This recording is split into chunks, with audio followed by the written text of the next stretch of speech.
Hello and welcome to a Celtic State of Mind. It is Friday Bulletin on the eve of another Celtic game, thankfully, after what was an enjoyable but nevertheless still international break. I'm joined, as always on this Friday, by Tony Haggerty. How are you doing, Tony? I'm very well, Laura, yourself? I'm not too bad, and we have the return of the one and only Jim Orr after his what I hear was a very successful showing of Ben Bertie last week. How are you doing, Jim? Good to be back, Laura. Yeah, good. Good. Before we get started, you might have seen on Twitter, I'm wearing a football shirt today, my favourite Celtic football shirt, not because it's the most sort of aesthetically pleasing football shirt, but gives me the happiest memories, and this is obviously the 1996 jersey that one of my favourites, George Cadet, wore with aplomb. It was the first Celtic team I fell in love with the Three Amigos, and so it always has a special place in my heart. I'm wearing this today as part of Football Shirt Friday, which is aiming to raise awareness and raise funds for research into bowel cancer research on behalf of the Bobby Moore Fund. Tony, I believe you've got a couple of shirts hanging up there in honour of the special day as well, so why don't you talk us through those? Explain them. That's the replica 1980 Celtic away shirt that they played Real Madrid in. That's a replica Napoli shirt, complete with number 10 on the back, because I love the greatest of all time, in my opinion, Diego Armando Maradona. And that's a Gola 1981-82 circa Melchester Rovers kit, because I read Royal Rovers avidly as a kid and I loved that kit. So that's, that's the only three football shirts I possess. I was going to say, I saw that Melchester Rovers one and I thought, what's he doing with a hanging up? But they are like hen's teeth. I paid a good few quid for that on eBay. Yeah, but glad to have one. What about you, Jim? I know you're not got a kit on today, but like, what are the kits in your time that you've seen that kind of stick out to you as decent football kits, Celtic or otherwise? I didn't get the memo about football shirts, so I'm sitting with nothing here. I'd always go back to being such an old misery guts, as somebody described me last week. I'd always go back to the 60s. Whenever, that's when football shirts were football shirts. I'm not a big fan of adverts on strips. I'm not a big fan of the kind of quality, what strips are made of these days. I mean, I still play football, even though I'm dead old, but the strips I wear are like the kind of 1967 Scotland strip, and the 1971 Arsenal strip, the 69 Newcastle strip, the kind of cotton kind of thing, which keeps you warm outside, because old people need to be warm outside, so you need cotton. Cotton keeps you warm. But I'd go back to them, and from a Celtic point of view, obviously there's nothing beats the iconic 67 strip, and it's pure simplicity, I think. So so I'm not a big fan of all these adverts. But the strip you're wearing, Laura, I thought that was a good one, because in actual fact the detail behind that is very, very good, which you don't actually notice, but you'd be looking at. We actually see it up front in person, because for the Benoit Bratback play, one of the characters was wearing that top, so I had to go and buy that top, and then you realise just the kind of the minute detail that goes into football strips these days. But to answer the question, the old style stuff, no adverts on it, cotton strips, for me. Speaking of strange-looking brand-new football strips, and the Napoli one that you're talking about, Tony, they released a Halloween kit this year that had spider webs on it. So I don't know what Going you're too far. Yeah. Gone too far. I'm with Jim. The cotton 60s and 70s numbers and the occasional ones like that from the 80s for myself. But I was a kid. I was an avid strip buyer. I used to have a lot of football strips, but as I got older, it's something I didn't bother with. I'm a big child. That's what you're trying to say, Tony. I'm a big child. Listen, I didn't want to say it. That's good. Well done, Tony. Very subtle. That was very subtle. Well done. You reserve the right to retain the child in you any stage in your life. I bow down to that, Laura. Well, thanks everybody for commenting and watching wherever you're watching. If you've got pictures, make sure to share them with the ACSOM Pod Twitter feed, and we'll retweet those for you. It's a great cause, and obviously something that deserves to be highlighted in whatever way you can do. Even if you're not able to donate, then share the link, and people who can will. That is, of course, separate from our charity weekender that we've got coming up on the 4th and 5th of December. We're hoping to have a lot more Celtic podcasts involved. So lots of good causes to be contributed to by being part of this community, and we really appreciate it. We'll move on to more normal matters at the moment, and obviously sad matters. For those of you who have been living under a rock Celtic-wise in the last week, we unfortunately lost the great Bertie Auld, one of the Lisbon Lions, perhaps the greatest storyteller of the Lisbon Lions, certainly the biggest champion of Celtic of the Lisbon Lions. Tony, your tribute on Monday was fantastic, so I won't ask you to go through that again. If anybody wants to see that, they can tune into Monday's show. But Jim, I wanted to get your thoughts on Bertie's passing. You obviously have just completed a run of a play named after the great man. What were your thoughts when you heard the news, and what were your memories of Bertie, and what will last with you? How long do I have? I heard Tony on Monday. It was excellent. For the past 2.5 years, I thought about Bertie Auld every single day, which might sound a bit weird out of context. I started writing a play about the 65 Cup run, and about 2.5 years ago. And once I decide what the play is going to be about, I do two things. One is come up with a title, so I can focus on this is what it's going to be called, and etc. And then we did the research for that cup run. You realise that Bertie was instrumental, not just in the final, but in every single match. And we read the match reports. Some of the headlines are Bertie this or Auld that. So he was, and he only came back in the January and we won the cup in April. So he was up front and centre in that cup run. And as everyone will know, we're 1 down in the final and Bertie equalises. We're 2-1 down, Bertie equalises, and then Big Billy scores the winner. So it was going to be called Bend It Like Bertie, basically. Not the Bertie Auld story, but a story about the cup run. And secondly, I like to kind of visualise that if this is any good, and I maybe stage it at some point in time, what will the poster look like? So I can visualise that and think that's what the poster is going to look like. And for Bend It Like Bratback, I had the iconic picture of Henrik's on Harold's back after Harold scored that goal. So I'm looking for something similar to that. And the best photograph I've seen was the team on the park after they've won the game in 65, and there's 10 of them. I think Bobby Murdoch's the one that's missing. And Billy McNeil's on their shoulders, and he's holding the cup. But when you look closely, he's on Bertie Auld's shoulders. It's not anyone else. And I thought, okay, that's the poster. So I did a wee kind of mock-up, a wee kind of basic kind of thing where I get rid of everyone else, basically. And I just leave Bertie Auld, and he's got Billy McNeil on his shoulders, and that's the two guys that scored the goals that day. And have Bend It Like Bertie above it, and a wee tagline, and I put coming soon. I've no idea it's coming soon, but I put coming soon, because this will make me visualise, this is what it's going to look like. And then I put that in my mobile, and I put that in my laptop. So basically every time my phone goes home, not when there's Bertie's smiling face, looks back, every time I switch my laptop on, I'm pointing at it, Bertie's smiling face comes on. That's why I'm saying every day in the last 2.5 years. For the play, I'd read Bertie's book several times. I'd watched all the stuff on YouTube, read all the articles online. I've mentioned before in the previous podcast, Des McLean gets on board, and when Des got on board, I said, well, we have to maybe get in touch with Bertie's family just to say, look, this might be on, So I don't know anyone famous apart from Tony, obviously. But Des knows everyone. Basically, Des contacts Bertie's son, and we get a meeting with Bertie's son and Bertie about a year past in August or so. So we go in, and I've never met Bertie Auld, and you've heard all the stories about people meeting Bertie Auld, and he's 10 feet away. Yeah. And you're thinking, that's Bertie Auld. That's Bertie Auld. And he comes up to you as if he's your best pal.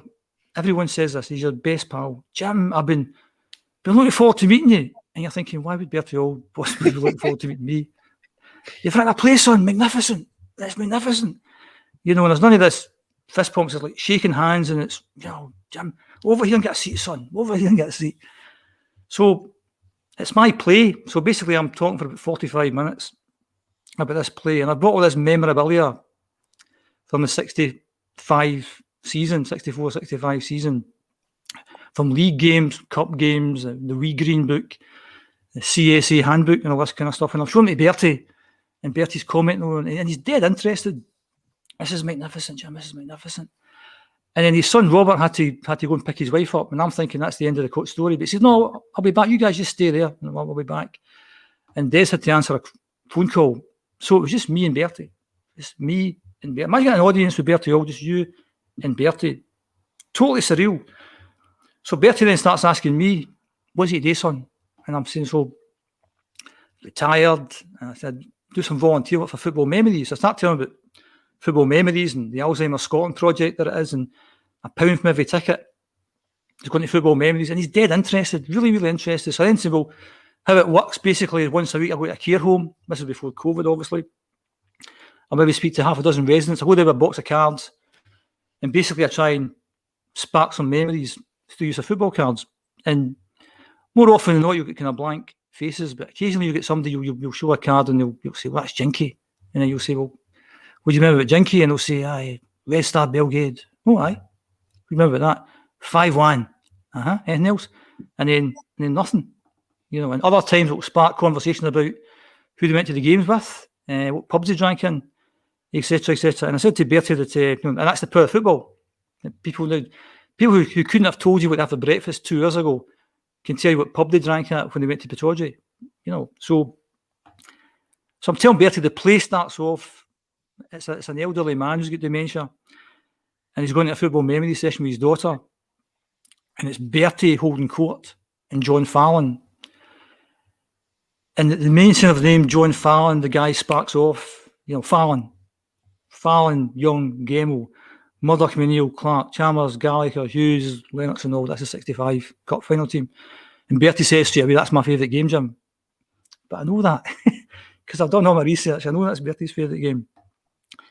And I tell Bertie I brought my card with me. So I thought you might ask this question. So I get my first card and I go like this. "Yeah.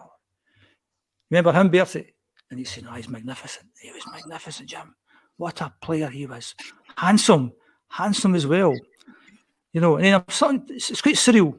You know, I'm showing all these cards of Charlie Tully and Bertie Peacock, Jim Baxter, Dennis Law, and he's commenting them all. You know, he's a dirty big so-and-so. And it's surreal. It's like an out-of-body experience. So I'm watching myself talking to Bertie Hall. And then, unfortunately, Des McLean comes back, and I'm thinking, beat it. You know, I don't want to share Bertie with anyone else. And then about 20 minutes later, his son comes back, Robert comes back. And we're there for another half an hour. And it was an unbelievable hour and a half. And 2020 was a terrible year for everyone. But I got to spend an hour and a half in Bertie Hall's company, which was brilliant. And the play was meant to be on last September, then last May, and it eventually was on September there. And unfortunately, Bertie had been sadly diagnosed with dementia a few months before that. And we contacted Robert to say, "Are you sure with us doing this?" And he said, "Oh, of course." They were right behind the play. And one of the ideas is I was going to ask Bertie to make a short video, basically having a go at Des McLean for having the cheek to impersonate him. Because I managed to get Harold Bratt back, bizarrely, to do something similar.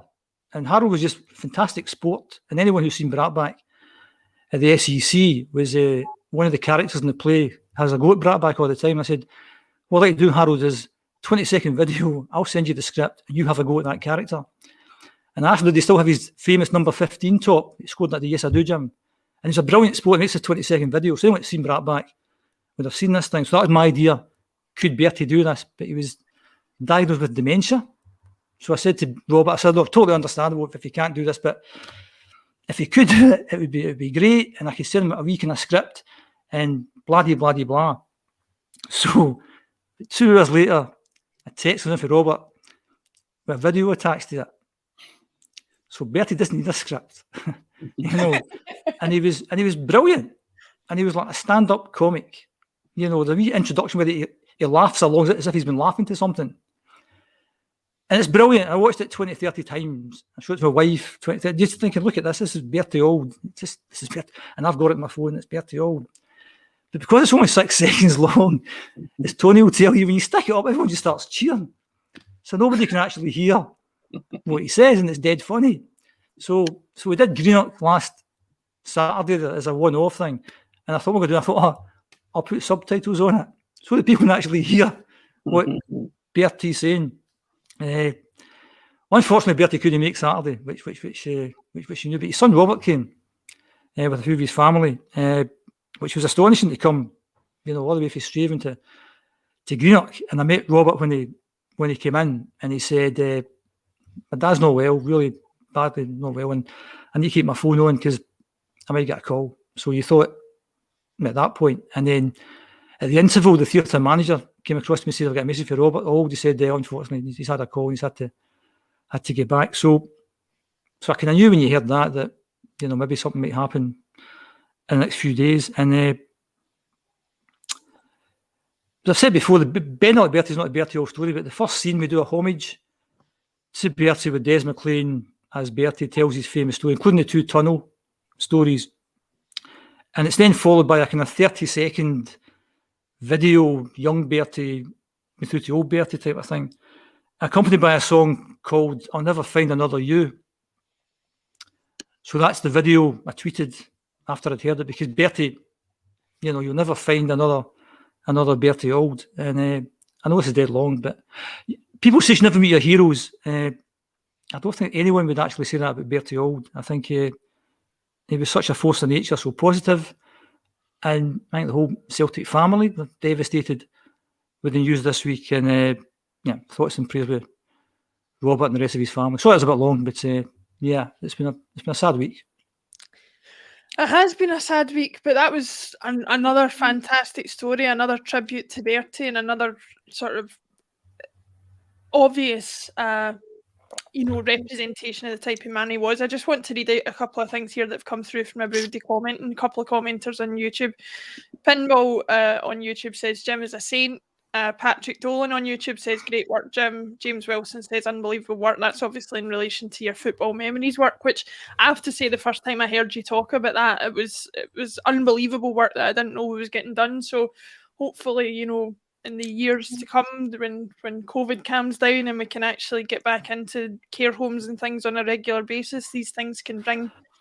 I think also on that point, anyone tuning in, go and do it. Just go do it, because why you're tuning in today is because you like football and you like Celtic and you like to talk about it. Whether you agree with people's opinions or not, it doesn't really matter. But if you're talking to elderly, and it tends to be men and care homes who've got nothing to do, nothing to do all day, you go in there and talk about Celtic, and it makes such a difference, and it is really good to say. And in fact, the head of Football Memories Scotland was the second night we did it there. He's a Hamilton Accies fan, and he said it was brilliant from the point of view of like trying to show more about football memories. So I'm going to rewrite the play a wee bit and have, after what's happened, I'll have more of Bertie in it basically, but also more of a focus on football memories as well. But so if I can contribute anything to this podcast, if even one person thinks, you know what, I'll go along and do that, because that's what happened to me. I heard somebody talking about it and I thought, you know what, I could do that, because it's only a couple of hours a week once we get back from COVID. And like a lot of things that anyone does when they volunteer for something, usually you end up getting more out of it. And tell you a funny story. I don't think I told before, I can't remember. One of the gentlemen that we had once was a new guy. He wouldn't talk, complete silence. And you get the cards out, and I'm showing the cards, and it's a Celtic player. And he says, "Is that Bobby Murdoch?" And he says, "No, it's dead close. It's dead close. Who is it?" And I said, "It's John Hughes. Remember John Hughes?" And he says, "Aye, Big Yogi, aye." And I said, "Remember the song you used to sing at Big Yogi?" He says, "Oh, aye, feed the bear." And the care assistant seen, this guy's never spoken before. Let's get the camera video. He's like, let's get in there. So when he starts singing, "Feed the bear," he says, "He's here. He's there. He's every expletive. Where?" And they went, "Hold on." Cut. I said to them, Joe, "Can we do that again? But see when you get to the expletive bit, just say bloody." "Aye, all right." And then he sang it again, and he got it in video, and he showed it to his family that he hadn't spoke for like goodness knows how long, but he remembered feed the expletive bear. So today's message is out there: get involved. Get involved. No, definitely do get involved, and Tony will get you back involved in a second. But I think that was absolutely unreal. That those stories from Jim, and I think they're a great testament. Just from my own point of view,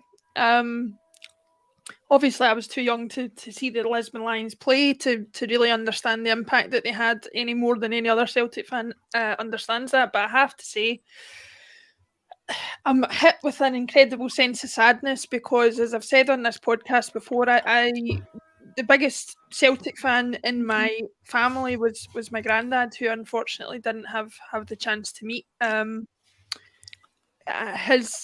mum, his daughter, always talked about how Jinky was his favourite player, how he would go on about the Lisbon Lions, he would go on about even further back, Jimmy McGrory, Patsy Gallagher, he saw them all.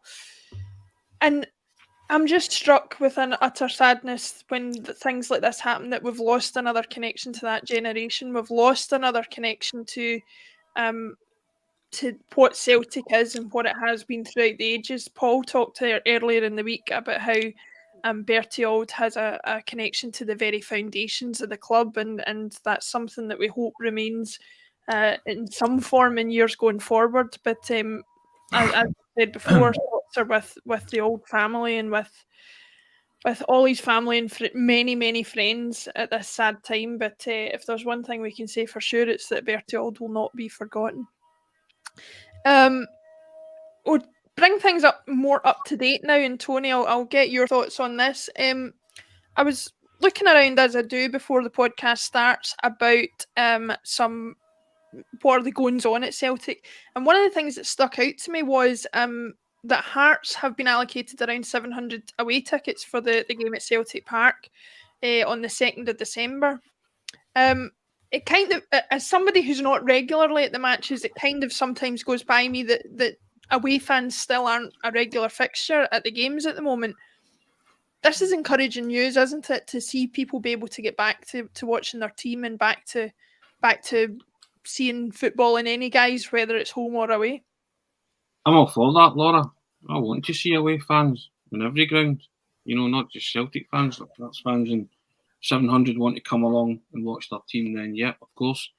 Listen, it's what makes football the spectacle it is. Every supporter of every club going to watch their team. It's a ritual, tribalistic thing that we do, and you take great pride in it. Your team's your team. You follow your team, whether that's Celtic, whether it's Hearts, to quote Bill Shankly, whether it's Glenbuck Cherry Pickers. It doesn't matter.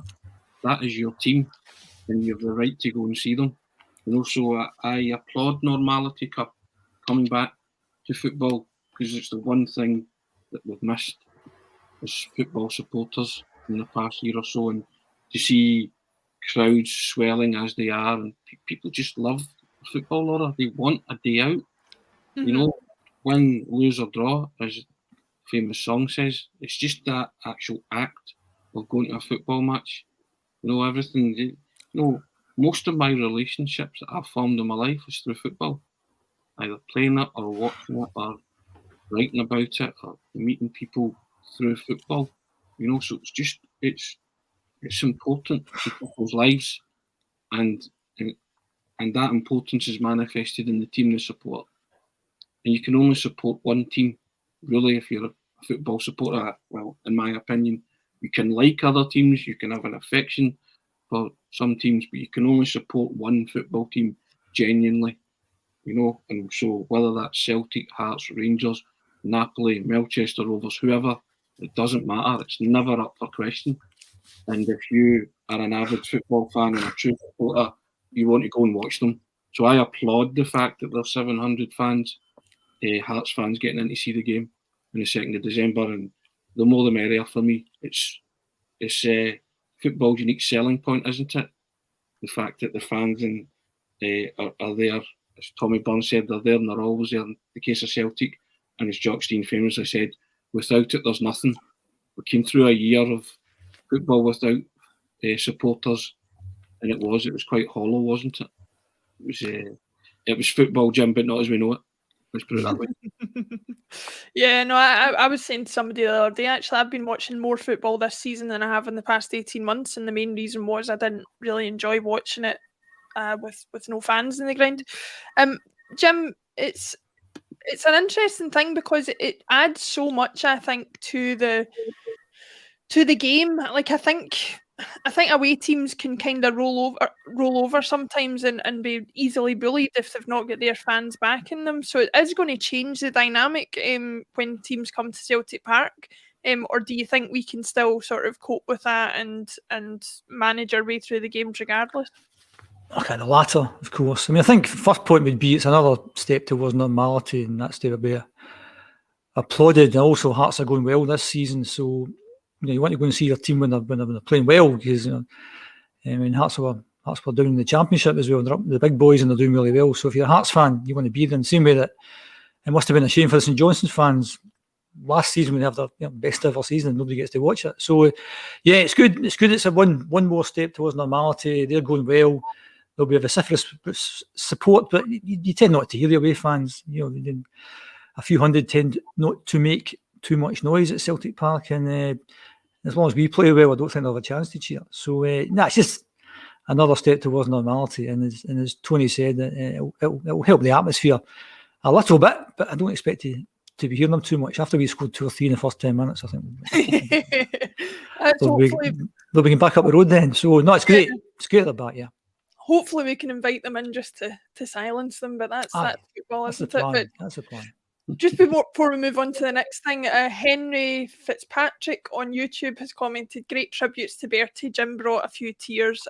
Met the man several times. That's not my job, that's Tony's job. Sorry. That's Tony's job, but you did do it. But the reason I wanted to read this out, it says, met this man several times in Bairds and in Vegas with Jinky. What kind of hijinks could you go up to with Bertie Olds in Vegas? I don't know, but people's person, God bless him, Harry in Canada. Thank you for watching all the way from Canada, Harry. Tony, I wanted to ask you as well, obviously you'll have been covering it for the Celtic Way, who sponsor the podcast. The fan podcast, or the fan media conference with Ange was, from all intents and purposes and from all feedback, a roaring success. Magic. Before we go into the specifics on it, what did you make of the overall kind of way in which he interacted, the questions that were asked of him? What did you think of it? Listen, your admiration grows for the manager day by day in the job that he's doing and the way the team's playing. And you can understand why they're responding to him, because you're getting to know him a bit better, because he's opening up more. And he completely and utterly opened up to the fan media conference, and he started talking about his philosophy in life, about winning football matches, but winning with a purpose in sport and in life. All stuff that he'd put in his book, if you'd read his book, but he expanded upon that. And, that's a wonderful insight into what makes the man tick. But within 5 months, he felt comfortable enough to share it. Because not everybody's a reader of books, so a lot of people might not have saw that or read it, but he spoke wonderfully the other day, and I made a point of saying that he makes you kind of proud. You sort of went, that's our manager, and within 5 months, he's at the AGM and he gets the loudest cheer there. There's guys that have been at this club for years and years, and a man who's been there 5 months completely blew him away off the stage in terms of his popularity and what he's brought to the club. I use a phrase a lot about somebody getting it. This guy's got it. He's brought a pride back in your football club. He's got you off your seat with the style of play. He's emotionally invested in it, and he talks about kind of being there for the long haul and building this beautiful house that he's talking about, that kind of stuff, and everything he does, you're kind of like, okay, he's spelling it out that it's methodical and it's with a purpose and it has a long-term benefit for us. So, yeah, I thought the other day he was on a roll with the fan media the other day. It really was, and it was a very, very enjoyable listen. And you came from that thinking, yeah, that's our manager. I like him. Is it possible to like him anymore? And of course, we're in the business where we have to give our honest opinion, and we do it, especially on the pod, and we do it on a game-by-game basis, and criticism is part of that. Jim said at one point, you can start to judge him you know. So you're starting to judge him now, but I don't think there's a Celtic supporter out there who isn't liking what they're seeing and hearing when Ange speaks, because he deals with it really, really well. This is the job he's coveted all his career, yeah. And he's putting his heart and soul into it, and he wants to be not just a success. He wants to win trophies, but he wants to make you proud of your club. I think he gets what it means to be a Celtic manager on and off the field. You know, nobody's had to educate him about Celtic. It's a world-renowned club, you know, and he knew all about that, but he's grasped it so quickly. You know, he really has, and you know, and just different things. He's turned Anthony Ralston into a Scotland player, you know. And if 4 words can say anything about the criticism that Anthony Ralston's got, it's Anthony Ralston, Scotland player. That's down to the manager, down to Ralston as well, but it's down to the faith that the manager placed in that footballer. And he's performed the Jedi mind trick on many footballers so far. And whatever it is he's doing, I want him to keep doing it. And obviously tomorrow's a big step. You know, it's a critical game at a critical juncture of the season. But I think the one thing that the Celtic fans are going in with is confidence and faith and belief in what the manager and the players are doing. And that's a good thing. It really is a good thing. Jim, I don't know how much you managed to see of the fan press conference, but a couple of things that really surprised about me was the detail he gave in the answers, the amount of time he gave to each person who answered the question, and also, surprisingly enough, for people on a podcast who don't really know the inner workings of the club and are doing our best to discuss them as we understand them, some of the stuff he was bringing up was pretty bang on to things that we had been talking about. One interesting one being his desire to look at the scouting network, look at some of the like infrastructure of the club that he thinks could be brought up to scratch. What do you think of the way he speaks? Are you kind of impressed with, as time's going on, getting more impressed with him, or do you think that there's he's got to, I don't know, justify some of the things that he's saying still? I'm going to go with the former of those two questions. I think he's such a genuine guy. Number one, he's such a genuine guy. You know, there's no kind of airs and graces to the guy. He kind of says how he thinks it is. He's very respectful. When I saw him with Don Mackay, and the first time we saw him, I said, I like to cut this guy's jib, but that was the first thing he said. So he was talking the talk. Could he walk the walk? And I think off the field, you could say that he hasn't put a foot or a word wrong. Everything he says, as Tony said there, is just better. The more you hear the guy, the more you like the guy. You know, genuinely honest guy. On the field, what I said, I think last time I was on, now he's got options. I think you can question things. If something doesn't happen, you think, I don't understand that. I don't think that's been negative, because after the last time I was on, people saying, this guy's dead negative, this old guy's dead negative. They're just questioning things. You just, well, you know, we didn't win that game. What maybe could have been better. But I've got loads of respect for him. Another wee quick story was I was at the Tommy Burns story, and I ended up, I was in the third front row at the aisle, and 2 seats in front of me on the aisle was Ange. It's 2 in front of me. And then at half time, or the interval, I went outside because it was boiling to get some fresh air. And I come back 10 minutes later, and the queue to get a photograph with Ange is like stretching for the whole hall, basically. And I'm sitting 2 behind him. So I had to try and manoeuvre my way to get to my seat.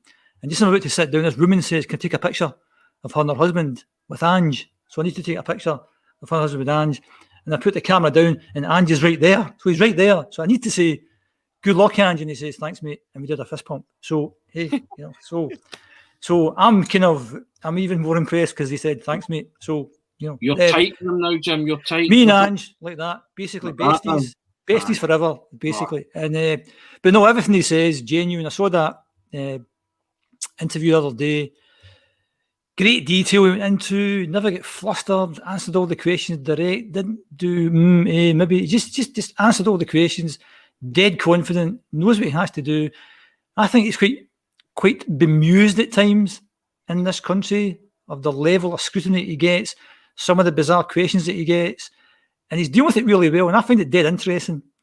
Because if we were interviewing a Craig Levine or a Derek McInnes or these kind of guys, there's kind of stock answers, because obviously they're used to hearing that, and that's no disrespect to the journalistic world. I'm sure they, trying to ask different questions all the time.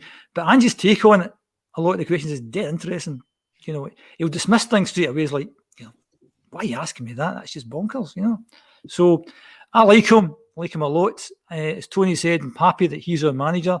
I think he represents the club extremely, extremely well. One of the best ever, I think. But the proof of the pudding will be where they are at the end of the season in terms of trophies. And if he keeps winning, everyone will love him. But if he starts dropping points, maybe that love might maybe go down a little bit. But I think he's been exceptional, and he's doing it all on his own. That's the other thing, that you think he's doing everything on his own.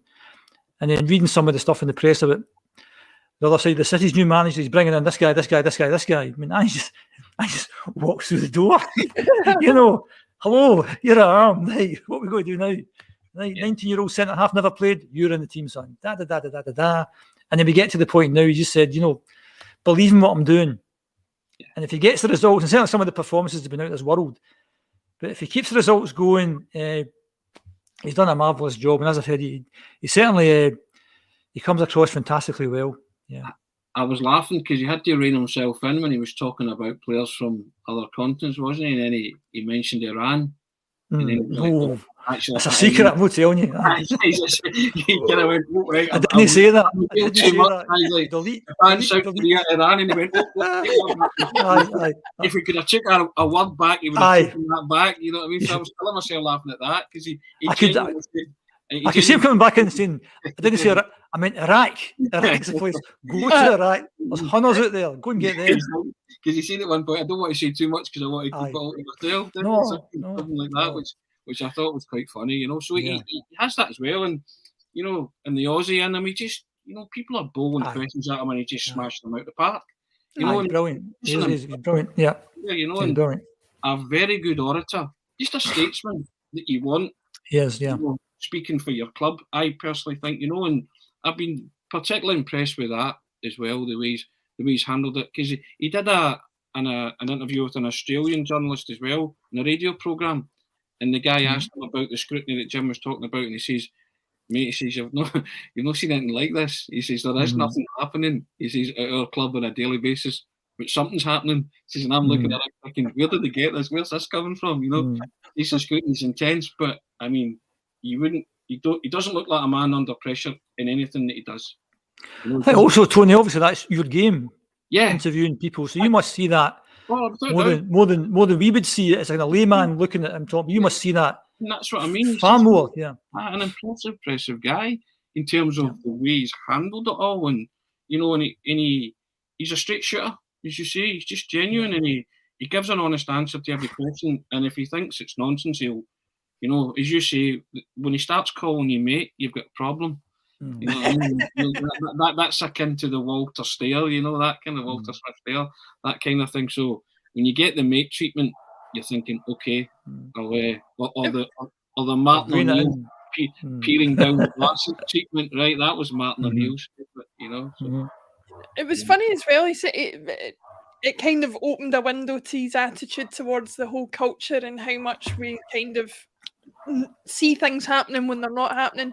He talked about the massive number of reporters in Scotland compared to in Japan, even though Japan's got a much bigger league and obviously a much bigger population and stuff like that. So it was all a fascinating insight, and I'll be really interested to see what comes of the stuff that he said. One of the things that he said, and Tony, I'll get your thoughts on this first.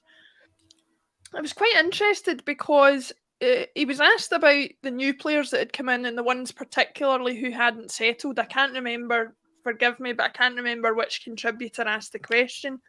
And he spoke really well about Liam Shaw and Isazio Rigidi. He said that, they're young guys, there's a lot expected of them. We might look for loan moves for them in January, fair enough. He then went on to James McCarthy, and without saying specifically, mentioned about the intensity of the training sessions and how it will take lots of players time to get up to speed with that. Do you see James McCarthy getting an opportunity in the next few weeks based on what he said there, or do you think it's something that's going to take a while for him to get up to speed with? I think Giakoumakis was another one that he said the similar thing about. I think the manager's quite willing to persevere with the two of them because he knows they're very good footballers, and that's what I mean. He's not thrown them under the bus, has he? No. He's given them a perfect out by saying, look, my training sessions are intense. These guys have came to the club and they've not been 100%. So I can't expect them to be 100%. And these training sessions are, high octane affairs. It might take them a while. So he's basically saying to these guys, look, it might take a while to get up to speed. But once you get up to speed, I'm going to expect you to perform. So that's obviously the parameters and the barriers he set. As for Sean Urhoghide, I mean, he's been very kind to them as well. They've not played football at all, but he's saying to them, look, might look at sending them out on loan to get them to play competitive football so that they can come back and maybe offer me something. As I say, you look at what he's did with several players there. When he talks, you listen because he kind of knows what he's talking about, doesn't he? Or he seems to know what he's talking about. So I'm listening now to all the subtle nuances and what he's saying and, maybe what's not said, because that's our game, partly our game. But I was interested in that because a lot of people have been very critical of McCarthy. So he nipped that in the bud right away, didn't he? Critical of Giakoumakis for not being fit. So that was him saying, look, these guys have come in and they weren't up to speed. They've no chance of getting up to speed with these guys because they've raced out the starting blocks. So they're now playing catch up. But once they play catch up and they get to where I want them to be, then he's going to put his faith in them the same as he did with Ralston. He will play them, So, but again, other Celtic supporters wonder why are they picking up niggling injuries. But see, when you're not 100% fit, that'll happen all the time, So, and I guess, and he's no daft, he'll have them on programs designed specifically to get them up to speed as quick as they can. And in answer to your question, I do think they'll feature at some point because we will need them to feature during the season. It's a long campaign. We need all our squad. We need our players. But he's also got his eyes on maybe people from Iran, Japan or South Korea to did I say Iran? Iraq. I meant Iraq. Yeah, Congo. You meant Congo. Yeah. That kind of thing. So he said it himself. He's a methodical planner. So everything's done with a reason, with an end game. So I know it's the Celtic supporters' mantra, but I'm beginning to understand it more and more now. In Ange, we trust. You're trusting them more and more now. You are trusting the process because, as Jim said a while ago, in the spirit of glasnost and openness, he's telling us about that process. He's roadmapping it for us. He's been open with us and telling us what he's up to. I'm methodical. I do everything with a plan. I've got an end game here. This is what I'm all about. So I'm enjoying that factor about him as well. Yeah. Jim, I'm going to ask you before I ask you a proper question. Any idea what glasnost is? I don't know that word. Sorry. Tony Hagg's expression. I think I've said it when he's restructuring Russia. Good pals. Glasnost is a Russian term for openness. Sorry. Okay. Good pals. Okay. What I was going to say was studies essay, 15 marks. Well done. Field must do better. I think what I was going to say was, football fans see things usually in black and white, and usually, us football fans, including me in this, are usually quite simple looking at things. And I've seen comments in the past on the podcast, who are these guys? I think they can do Ange Postecoglou's job, blah, blah, blah. If you take the combined football wisdom of every single ACSOM contributor, multiply it by a big number, Ange's forgotten more than that. So we're not saying what the big chap should or shouldn't do at the end of the day. And when he does start to talk about these things like bringing players up to speed, there are so many layers to this that we have got no idea about. We'll just say, get James Forrest back, because that's what we want to happen. But, there are layers to that. And then, as you said, Tony, Ange will have a plan for all this kind of stuff. So you can't just bring someone back in and try to buy a new player. That's quite complex. So there's all these things that we've got no idea about. So, we still talk about it as if we know what we're talking about. But we don't. and we put our hands up to say that we don't, and all we're doing is just observing from a distance as we do sit in a pub, talking about this stuff and why doesn't he do this and why doesn't he do that. But I found it, like Tony, dead interesting when he starts to talk about other players who are not featuring, and then telling you basically why they're not featuring, and they're all valid reasons, because managing a football club where you've got maybe about 30 first team players, different nationalities, different personalities, different this, that, and the other. It's a difficult thing to manage, and it was quite encouraging when Callum McGregor said the other day that Ange's brought us all together. And if he's done that, that's astonishing, given what he inherited, given the shambles of last year with everything was disjointed, And if you're a football player, and I'll always say this, you're looking after number one. You're looking for your next big move. Basically, that's your main focus. It's not really about the team, and that's the manager's challenge, to try and get everyone signing off the same hymn sheet, as they would say. And Ange seems to have done that. It helps if you're winning. If you're having a win and run, then that makes it easier. But hopefully we won't go in a kind of lose and run, and they'll have to try and pick people up. But I found that encouraging because, as Tony said, he was explaining things. Because you're a fan. And you saw some of these guys at the start of the season. I don't want to go back to somebody like Luca Cono or somebody like that. Why is he not playing? All of a sudden he's out at Queen's Park. There must be a reason for that. We got no idea. Did we have Colin Watt on the show today? Is that who I just heard there? Colin's in the corner here, feeding me lines. Mentioned Luca Cono. All right, I've done it. Right. So when Luca Cono had that cameo at the start of last season, you thought, he's a good player. He should be good. But yet he's away playing for Queen's Park. So, as Tony said, trust Ange. He must know why these things. And we can bump our gums as much as we want. I think, and a lot of times we can make our mind up about players, and that's it.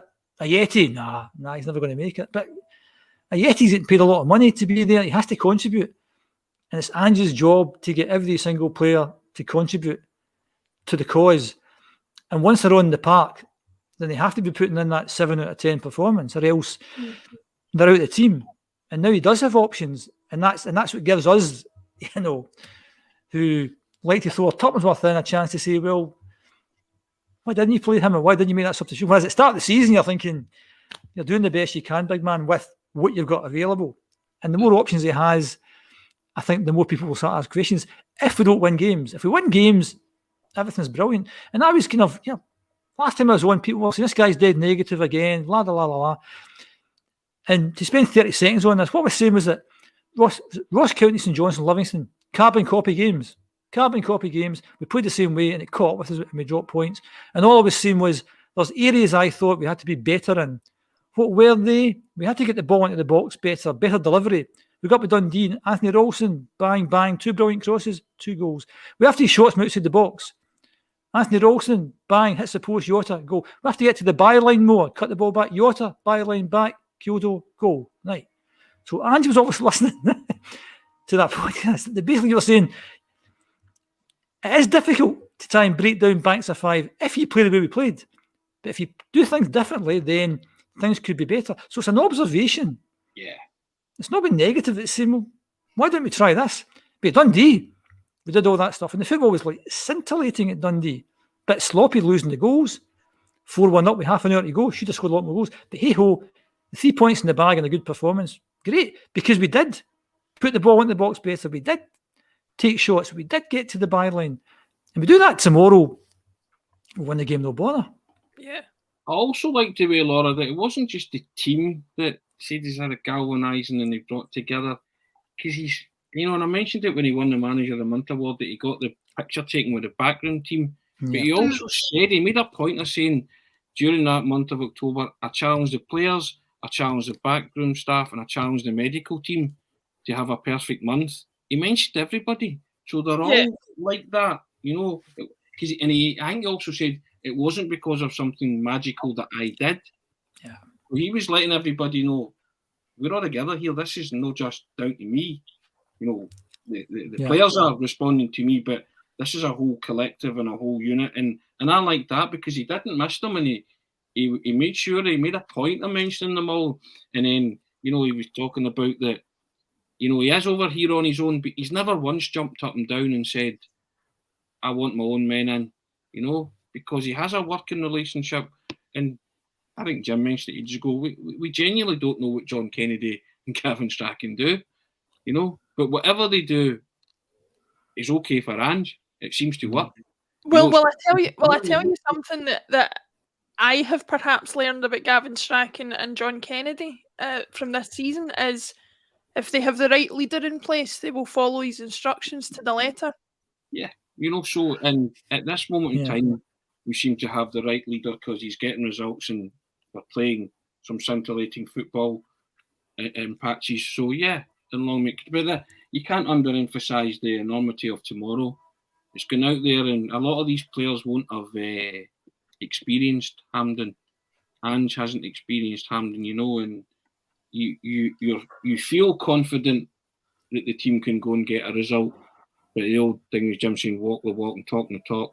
It's no saying it, it's doing it tomorrow. That's the thing. Also, sorry, Button. I think also, just before you said leader, I was about to say all the things that Tony just said there is a sign of a great leader. Those are all the qualities and the attributes of a great leader. They don't take the praise, they share it out, they pull people together, you know, and it's not about them, it's about the collective, and that's the sign of a good leader. And the Ange certainly is a very good leader. Yeah. He's shaping up to be, certainly. Yes, yeah.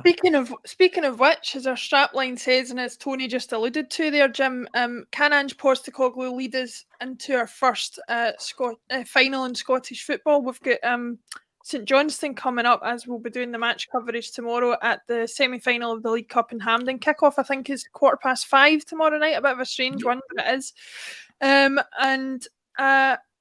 It is a big game, as all games are. Jim, how do you see us going with that? It's going to probably be the highest pressure game that the players have faced in a while. Can they cope with that, do you think? Short answer, yes. See you next week and bye. Longer answer would be St Johnstone did well last season playing at Hampden. They'll have more players that have played at Hampden than we have. I was trying to think of that just when you were talking there about. I'm trying to think who'd maybe have played at Hampden for Celtic. McGregor, obviously. Forrest, Forrest if he plays Beaton, possibly. So they have more experience playing at Hampden. But it's a big football pitch. Football pitch. Good big surface.